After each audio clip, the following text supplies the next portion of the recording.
Many years ago in the town of Mamba, there lived a young couple named Umar and Fatu. They were newly married and shared a very loving relationship. Umar was a very successful businessman who owned many properties. He was a devoted and caring husband to Fatu, ensuring that she lacked nothing good. Fatu, in return, was a very supportive wife who complimented her husband. Everything seemed perfect for them until a year had passed, and they had not been able to have children. Umar and Fatu were family-oriented people with great and positive plans for the family they intended to build. They already had a vision in mind of how their children would be raised and set up. All these plans were proof that they would be great parents, but unfortunately, the children were not coming forth. In the first year, it was not much of a bother to them, and they were still hopeful that the children would come. However, as the following year arrived with no sign of pregnancy, Fatu decided to go to the hospital to get tested, and it was confirmed that she was fit to have children. She then booked another appointment in a different hospital and went with Umar this time. But when the results came out, they were both certified okay to have children. This only left them more confused because the results were just giving them hope with no evidence. The once lively and happy couple became a shadow of themselves. Life became tasteless to them, and Umar even began to question the essence of all his wealth and achievements. Fatu also was not left out. She would spend all day crying and singing when Umar went to work. This continued for a while until Umar got a grip of himself and called his wife for a heart-to-heart conversation. "My loving wife, I don't need to ask how you are, because I know you are not fine. We both are not fine. This problem has really affected us both, but I don't think the way we are going about it is the best. We are letting the problem destroy us, our lives, our joy, our vision. Have you ever wondered if this might be a test for us to see how steadfast we are? I believe God works in different ways, but the results at the end will justify the process. I would suggest we find our joy again and live our lives the way we would if we already had children. Let's start practicing how we would parent our children even before they come. What do you think?" Umar asked Fatu. Fatu sat silent for a while before replying, "Umar, if I'm honest with you, I'm losing my mind. Every day I get lost in my worries and life seems empty. I don't think I can survive this for long if I continue like this. I agree with you that this might be a test of our faith. Others have gone through similar trials and came out victorious. Our case will not be different. I suggest we start surrounding ourselves with children, even though we don't have our own now. We can still experience the joy they bring by hosting parties once in a while for them, or visiting and spending time with them at an orphanage. We can also give alms to less privileged mothers. I believe these activities will renew our joy and keep us meaningfully occupied, so that we don't feel the length of the waiting period." Umar agreed with Fatu, and they immediately began to implement it. They hosted parties for children in their home, giving them lots of gifts and food. At the end of each party, Umar and Fatu would kneel down in their midst, and the children would all pray for them. They also visited the orphanages every month and gave alms regularly. They were so committed to these activities that they did not even notice when another 2 years passed by. It was now 4 years since they got married without a child, but they did not feel the weight of their childlessness because they were fully occupied. One day, after returning from one of their visits to an orphanage, Umar decided to tell Fatu what had been on his mind for a long time. "What do you think about the children at the orphanage? How do you see them?" Fatu, not expecting such a question, told Umar that she felt great pity for them and shame for the parents who did not value what God had given them. Umar then dropped the bombshell. "I would like us to adopt one of them. They are all children, and it would be wonderful to allow one of these children to experience the love of a father and mother, while we also experience the joy of having a child call us Papa and Mama. It will be an all-around joy for all of us. Which gender do you think we should adopt?" Umar asked. Fatu just sat there looking at him, as if he had just committed an abomination. She found it ridiculous that Umar would even think of such a thing. Where is this coming from? Is it desperation or what? How can you suggest such a thing? I'm not in support of this. I will not rush into this. I believe that God will give me my own child. My womb will bear children. I want my own child, Fatu said, and started to cry. Umar had to end the conversation and went on to console her. Fatu had never once considered taking in a child that was not hers. All the hospitals they had been to had certified them healthy and fit to have children. So why would Umar want to ruin everything by rushing into a hasty decision? No, she would not let that happen. She decided to look for more fertility experts to meet with to ensure they were 100% fertile to bear children. Weeks passed, and Umar felt that maybe Fatu would have gotten over their initial conversation. He decided to bring it up again, but to his greatest shock, Fatu bluntly rejected the idea. "Get behind me, Umar, you man of little faith. I will not let you distract me from my journey. I have told you, and I am telling you again, God will give me my own child. If Sarah could have hers at her old age, I will definitely have mine. And that reminds me, there is an expert in gynecology and fertility that I contacted. He stays in another city and has already booked an appointment with us for 4 weeks from now. I am very hopeful about this one. He has helped different couples conceive. He is very good. So please, what I need you to do for me is to continue being prayerful and don't let your faith be shaken. Our faith together will make a miracle happen this time." Umar looked at his wife sadly, and although he was disappointed in her attitude towards adoption, he could not blame her. Every woman deserves to bear a child if she wants to. 5 weeks later, it was time for their medical appointment.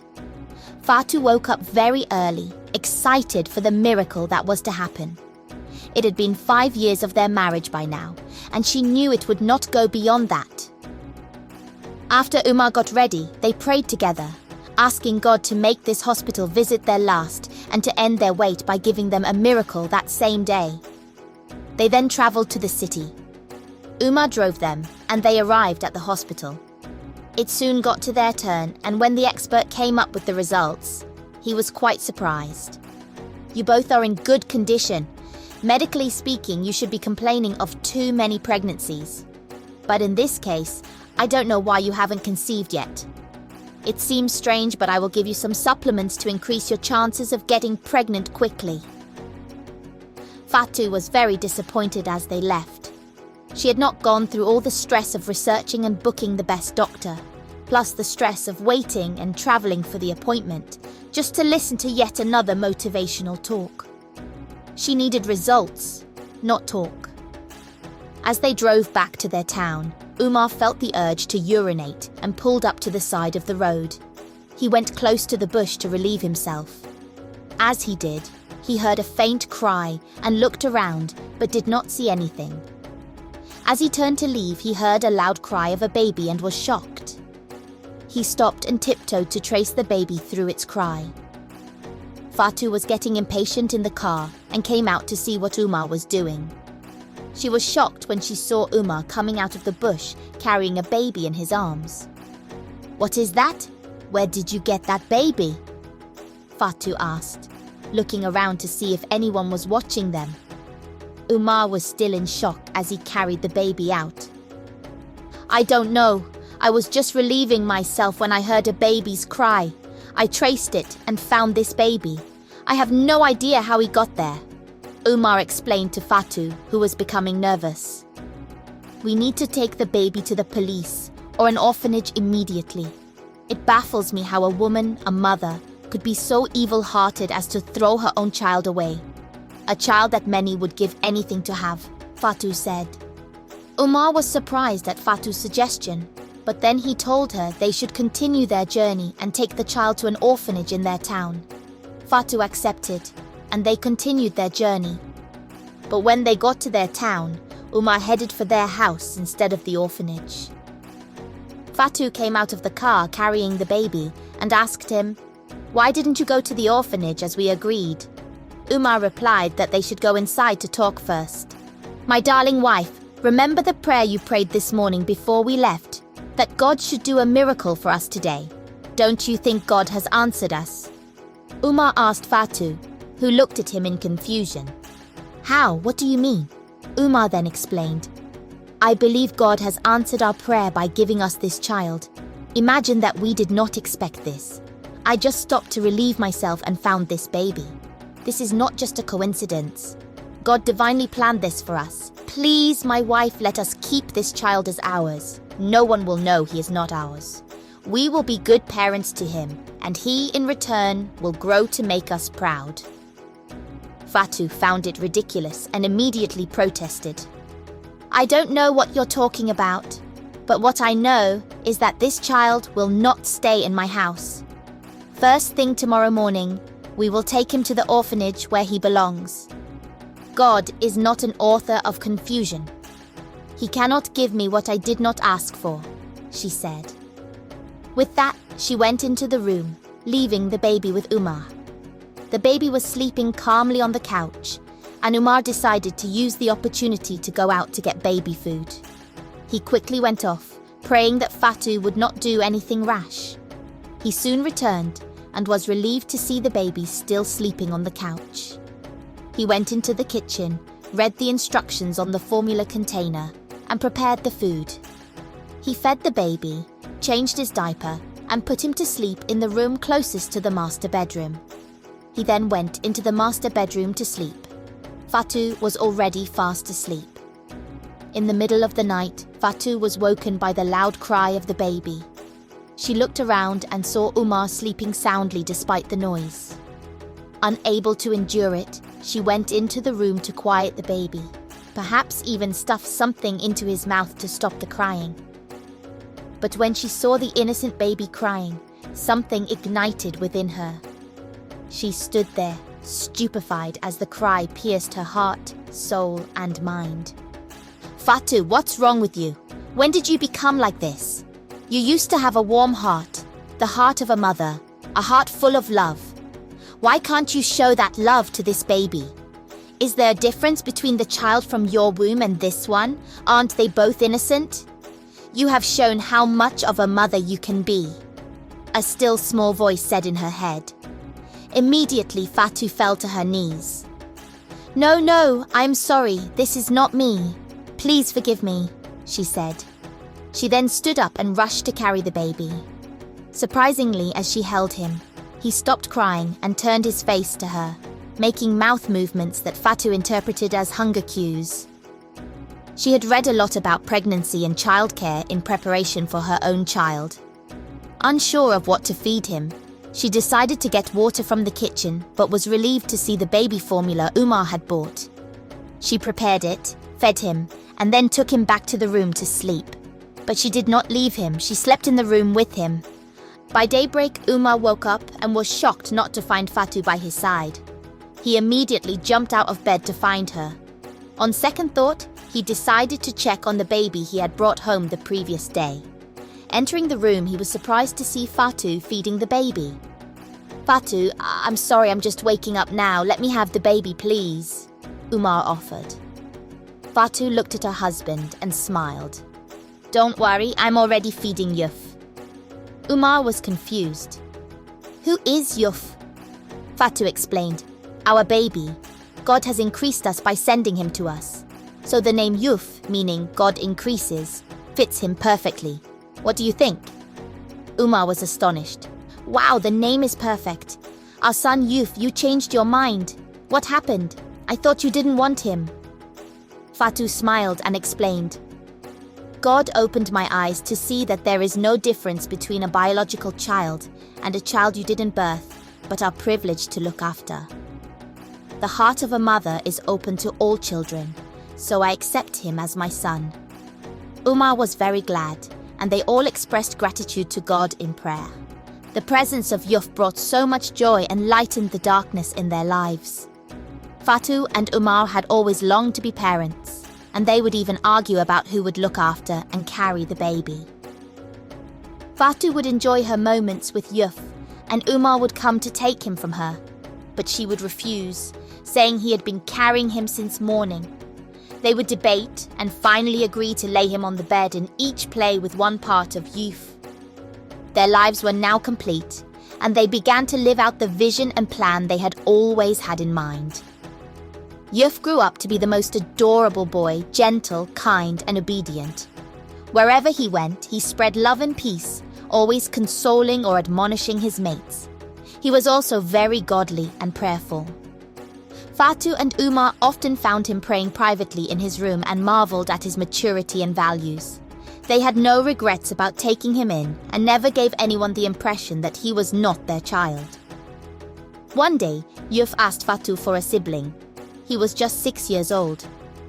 "Mother, when will you give me a sibling? I want a brother to play with." Fatu was shocked and unsure of how to respond.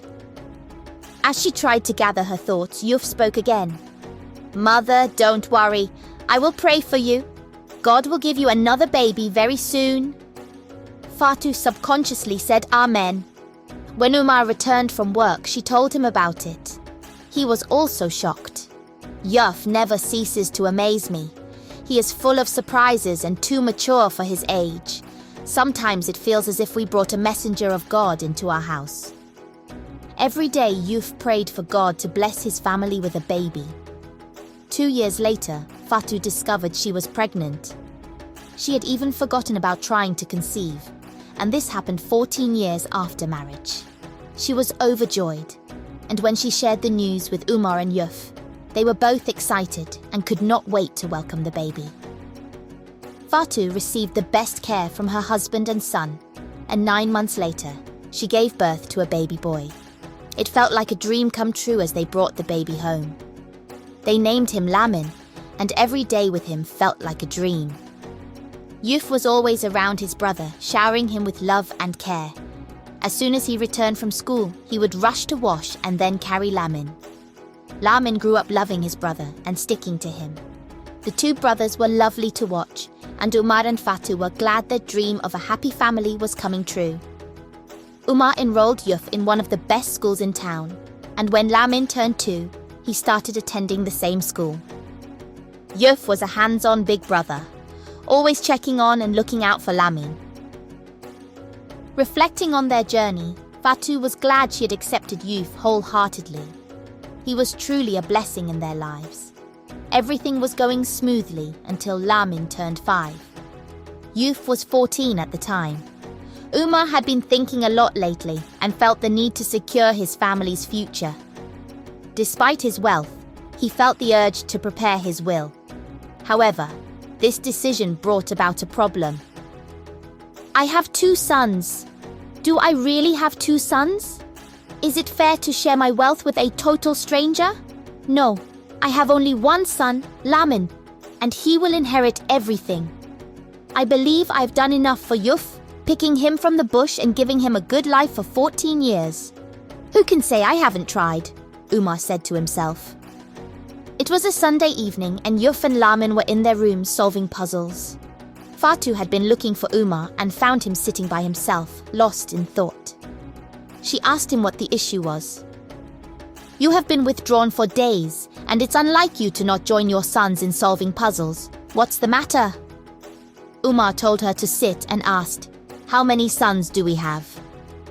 Fatu replied, 2. Umar asked, "Are you sure we have 2 sons?" Fatu was confused. "Of course, Yuf and Lamin," she said. Umar then asked, "If I'm to prepare my will, how should I go about it? How will it be shared?" Fatu didn't know where the questions were leading and answered, "Everything you have should be shared equally between Yuf and Lamin." Umar then said, "That is not possible. It is wrong. We have only 1 son, and only he gets everything." Fatu's heart skipped a beat. "Please, my husband, whatever made you say that, it's not good. We have 2 sons, we love them both, and they love us. We have been living in peace and love. Let's not bring up inconsequential things," Fatu pleaded. "Inconsequential, you say? But let's be honest. Have we not tried for you for 14 years? We have given him a good life. Have you ever imagined what would have happened if I left him in the bush that day? Anyway, that's in the past. He's not one of us, he doesn't belong here. Next year, after his secondary school, I will no longer be responsible for him. I need to put my house in order so he knows his place and doesn't drag anything with my son tomorrow." Fatu couldn't bear to hear these words and shouted, "No, don't do this. Don't ruin what we've built. Remember how you loved him when you first picked him. He has brought so much love and blessings. Let's not throw him aside. He has no other family. Please don't do this." Fatu cried and begged, but Umar ignored her and walked away. Umar was convinced about his decision and started to show strange behavior towards Yusuf. He would raise his voice at him for the slightest reasons, using harsh words. Yusuf found it strange because his father had never raised his voice at him. Yusuf was not troublesome and would quickly apologize whenever his father accused him. Fatu noticed all this, and it broke her heart. Despite her attempts to correct Umar, he wouldn't listen. It got so bad that he started to turn Lamin against Yusuf, trying to create a distinction. But Lamin didn't understand and always ran to his brother. Yusuf had been very good to him, so he didn't know how to hate him. Umar was disappointed in his wife and son for not seeing things his way. One evening, Yusuf was washing dishes when Umar came in and shouted at him for no reason. Yusuf, now living in fear, startled whenever he heard his father's voice. He was holding a glass cup, and in his shock and fear it fell and broke, injuring his foot. Umar immediately slapped him and rained abuses on him. "Do I blame you? Do you know what it takes to earn money to buy these things? You are lucky to be in this house and yet don't know how to behave. Do you think you're still in the bush? I will send you back there if you keep behaving like an animal from the bush." Umar continued, and Yusuf stood there crying until Fatu intervened and took Yusuf to his room to treat his injury. Yusuf felt the hate in his father's words but didn't understand why. "Mother, what did I do to father? Why is he so angry? He said I should go to my bush. What bush?" Fatu was shocked. "Did Umar say that?" "Oh no." She explained, "Your father is just having a hard time at work. He loves you. He doesn't mean all of this, and he will make it up to you soon. Please don't be angry." Yusuf nodded and lay down to rest. Lamin, seeing this, felt sorry for his brother and started to dislike their father. "Don't worry, we won't play with father again. We will grow up and leave and he won't see us again." Yusuf corrected him. "No, Lamin, father loves us. He's just angry because of work. We need to pray for him to overcome it. Let's pray now." They prayed for Umar. Fatu couldn't sleep that night. She needed to act fast before Umar ruined everything. Yusuf didn't deserve this. He was a blessing and a good role model for Lamin. She thought of a temporary solution and decided to transfer Yusuf to a boarding school to keep him out of Umar's reach. She explained the urgency to the school management, who arranged for a transfer. A week later, Fatu took Yusuf to the school and explained that it was best for him to stay there for now. Yusuf understood and thanked his mother. That evening, Lamin asked where Yusuf was, and Fatu told him he wouldn't be back soon. Lamin burst into tears. When Umar heard that Fatu took Yusuf to a boarding school, he was furious. Knowing his wife, he forbade her from sending Yusuf money or food, and even froze her bank account. Umar was acting like a man under an evil influence. He also met with his lawyer to ensure everything went to Lamin. Fatu felt helpless and worried for Yusuf, unable to send him anything for months. She wouldn't dare defy Umar, fearing his wrath. Yusuf felt isolated, unable to reach his parents and brother. He survived on the kindness of his peers. Meanwhile, Lamin fell seriously ill with severe anemia. Despite numerous transfusions from both Umar and Fatu, Lamin's condition worsened. Desperate, Fatu begged Umar to reconcile with Yusuf, believing Lamin's illness was due to their mistreatment. Umar dismissed her until Lamin's condition became critical.